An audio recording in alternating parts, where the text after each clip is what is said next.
West. A young man and his wife were on a trip to visit his mother. Usually, they arrived in time for supper, but they had gotten a late start, and now it was getting dark.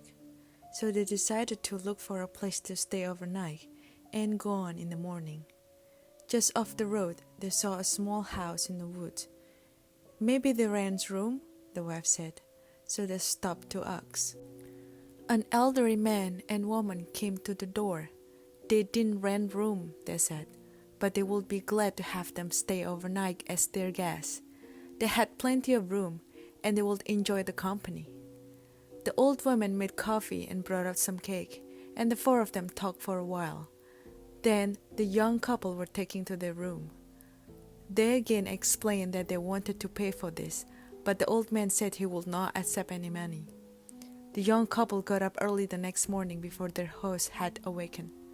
On a table near the front door, they left an envelope with some money in it for the room. Then they went on the next town. They stopped in a restaurant and had breakfast. When they told the owner where they had stayed, he was shocked. "That can't be," he said. "That house burned to the ground, and the man and the woman who lived there died in the fire." The young couple could not believe it. So they went back to the house, only now there was no house. All they found was a burnt-out shell. They stood staring at the ruins, trying to understand what had happened. Then the woman screamed. In the rubble was a badly burned table, like the one they had seen by the front door. On the table was the envelope they had left that morning. The Haunted House. One time, a preacher went to see if he could put a hound to rest at a house in his settlement. The house had been haunted for about 10 years. Several people had tried to stay there all night, but they always would get scared out by the haunt. So this preacher took his Bible and went to the house, went on in, built himself a good fire, and lit a lamp. Sat there reading the Bible. Then just before midnight he heard something start up in the cellar, walking back and forth, back and forth. Then it sounded like somebody was trying to scream and got choked off. Then there was a lot of thrashing around and struggling, and finally everything got quiet. The old preacher took up his Bible again, but before he could start reading, he heard footsteps coming up the cellar stairs. He sat watching the door to the cellar, and the footsteps kept coming closer and closer. He saw the doorknob turn, and when the door began to open, he jumped up and hollered, "What do you want?" The door shut back easy, and there was no sound. The preacher was trembling a little, but he finally opened the Bible and read a while. Then he got up and laid the book on the chair and went to mending the fire. Then the hound started walking again and step, step, step up the cellar stairs. The old preacher sat watching the door. So the doorknob turned and the door opened. It looked like a young woman. He backed up and said, "Who are you? What do you want?" The hound sort of swayed like she didn't know what to do. Then she just faded out. The old preacher waited, and when he didn't hear any more noises, he went over and shut the door. He was sweating and trembling all over, but he was a brave man and he thought he would be able to see it through. So he turned his chair to where he could watch, and he sat down and waited. It wasn't long before he heard the hound start up again, slowly step, step, step, closer and closer, step, step, and it was right at the door. The preacher stood up and held his Bible out before him. Then the knob slowly turned, and the door opened wide. This time the preacher spoke quietly, he said, "In the name of Father, the Son, and the Holy Ghost, who are you and what do you want?" The hound came right across the room, straight to him, and took hold of his coat. It was a young woman about 20 years old. Her hair was torn and tangled, and the flesh was dropping off her face so he could see the bones and part of her teeth.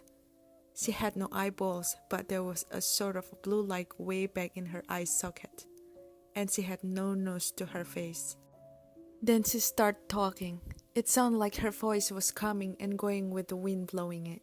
She told how her love had killed her for her money and buried her in the cellar. She said if the preacher would dig up her bones and bury her properly, she could rest. Then she told him to take the end of joint of the little finger from her left hand and to lay it in the collection plate at the next church meeting, and he will find out who had murdered her. And she said, if you come back here once more after that, you will hear my voice at midnight, and I will tell you where my money is hid. You can give it to the church. The haunted sobbed like she was tired, and she sank down towards the floor and was gone. The preachers found her bone and buried them in the graveyard. The next Sunday, the preacher put the finger bone in the collection plate, and when a certain man happened to touch it, it stuck to his hand. The man jumped up and rubbed and scraped and tore at that bone, trying to get it off. Then he went to screaming like he was going crazy. Well, he confessed to the murder, and they took him on to jail. After the man was hung, the preacher went back to this house one midnight, and the hound's voice told him to dig under the hard rock. He did, and he found a big sack of money. And where the hound had held on to his coat, the print of those bony fingers was burned right into the clothes. It never did come out. The grave. Some boys and girls were at a party one night. There was a graveyard down the street, and they were talking about how scary it was. Don't ever stand on a grave after dark, one of the boys said. The person inside will grab you. He'll pull you under. That's not true, one of the girls said. It's just a superstition. I'll give you $1 if you stand on the grave, said the boy. A grave doesn't scare me, said the girl. I'll do it right now. The boy handed her his knife. Stick this knife in one of the graves, he said. Then we'll know you were there. The graveyards were filled with shadow and was as quiet as death. There's nothing to be scared of, the girl told herself. But she was scared anyway. She picked out a grave and stood on it. Then quickly she bent over and plunged the knife into the soil. And she started to leave, but she couldn't get away. Something was holding her back. She tried a second time to leave, but she couldn't move. She was filled with terror.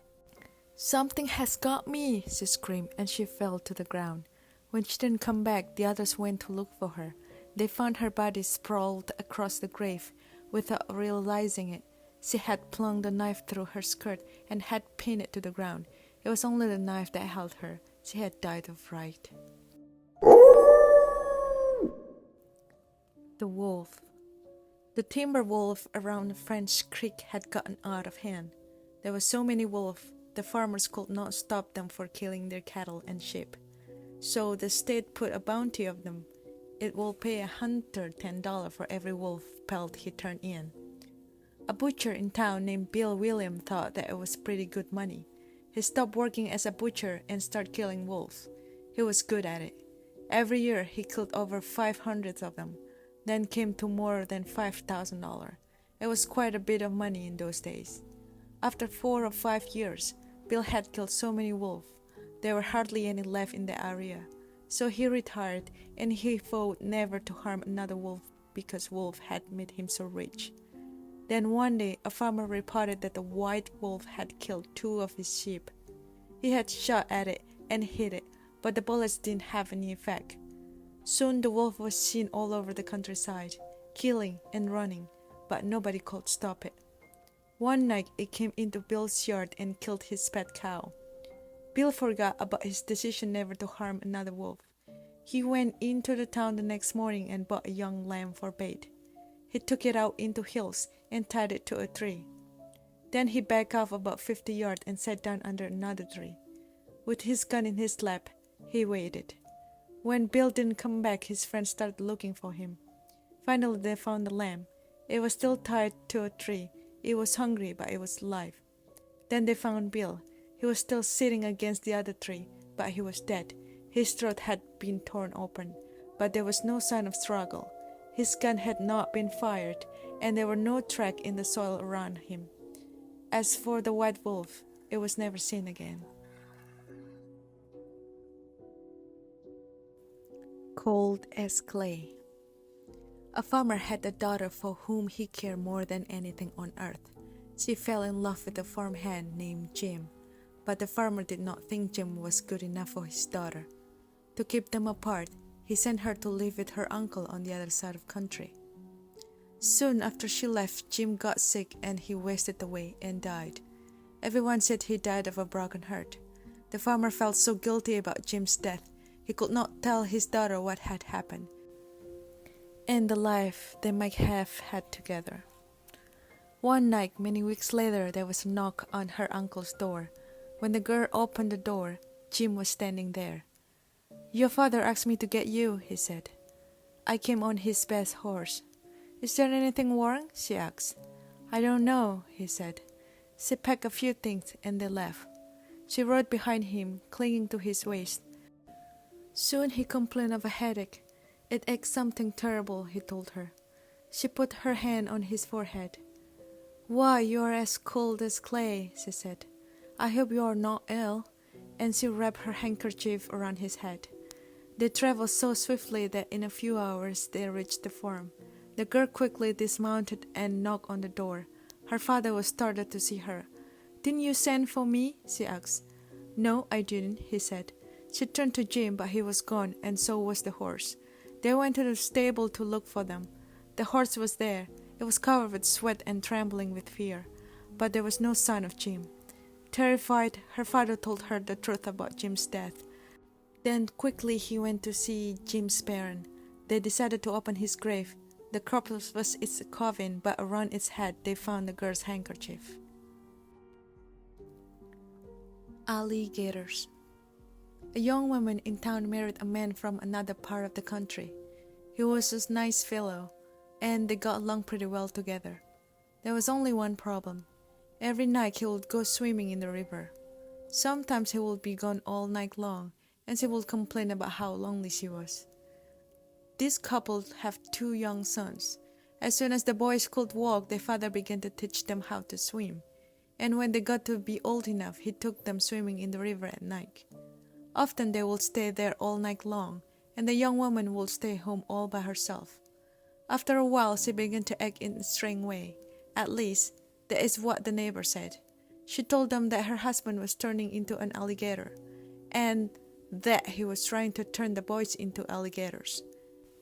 Everybody told her there was nothing wrong with a man taking his son swimming. That was a natural thing to do. And when it came to alligator, there just were not any nearby. Everybody knew that. Early one morning, the young woman came running into town from the direction of the river. She was soaking wet. She said a big alligator and 2 little alligators had pulled her in and had tried to get her to eat raw fish. They were her husband and her sons, she said, and they wanted her to live with them. But she had got away. Her doctor decided she had lost her mind, and he had her put in the hospital for a while. After that, nobody saw her husband and boys again. They just disappeared. But now and then a fisherman will tell about seeing alligators in the river at night. Usually it was 1 big alligator and 2 small ones. But people said they were just making it up. Everybody knows there aren't any alligators around here. A new horse. 2 farmhands shared a room. One slept at the back of the room. The other slept near the door. After a while, the one who slept near the door began to feel very tired early in the day. His friend asked what was wrong.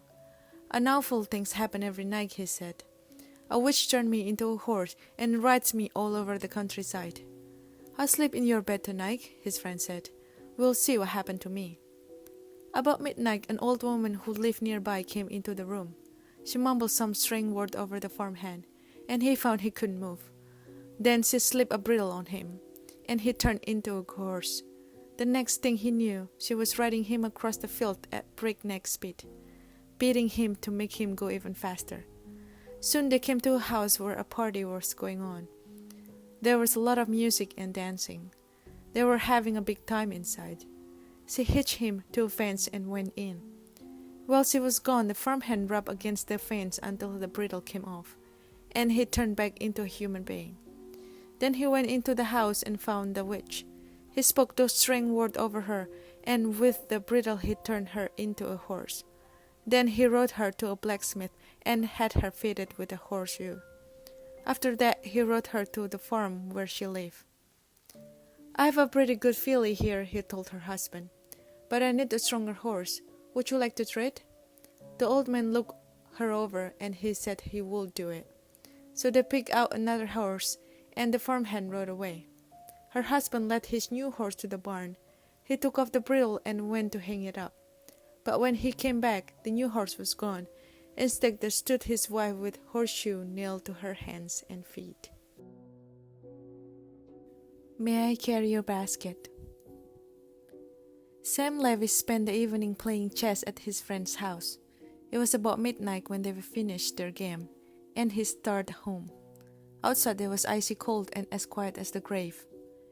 As he came around a turn into the road, he was surprised to see a woman walking ahead of him. She was carrying a basket covered with a white cloth. When he caught up to her, he looked to see who it was, but she was so bundled up against the cold, it was hard to see her face. "Good evening," Sam said. "What bring you out so late?" But she didn't answer. Then he said, "May I carry your basket?" She handed it to him. From under the cloth, a small voice said, "That's very nice of you." And that was followed by white lather. Sam was so startled that he dropped the basket, and out rolled a woman's head. He looked at the head and stared at the woman. "It's her head!" he cried, and he started to run, and the woman and her head began to chase him. Soon the head caught up to him. It bounded into the air and sunk its teeth into his left leg. Sam screamed with pain and ran faster, but the woman and her head stayed right behind. Soon the hip leaped into the air again and bit into his other leg. Then they were gone. The Things. Ted Martin and Sam Miller were good friends. They spent a lot of time together. On this particular night, they were sitting on a fence near the post office talking about one thing and another. There was a field of turnip across the road. Suddenly, they saw something crawling out of the field and stand up. It looked like a man, but in the dark it was hard to tell for sure. Then it was gone. But soon it appeared again. It walked halfway across the road. Then it turned around and went back into the field. Then it came out a third time and started toward them. But now Ted and Sam were scared, and they started running. But when they finally stopped, they decided they were being foolish. They were not sure what had scared them, so they decided to go back and get a better look. Pretty soon they saw it, for it was coming to meet them. It was wearing black pants, a white shirt, and a black suspenders. "I'm going to try to touch it. Then we'll know if it's real." He walked up to it and peered into its face. It had bright penetrating eyes sunk deep in its head. It looked like a skeleton. Ted took one look and screamed, and again he and Sam ran, but this time the skeleton followed them. When they got to Ted's house, they stood in the doorway and watched it. It stayed out in the road for a while, then it disappeared. A year later, Ted got sick and died.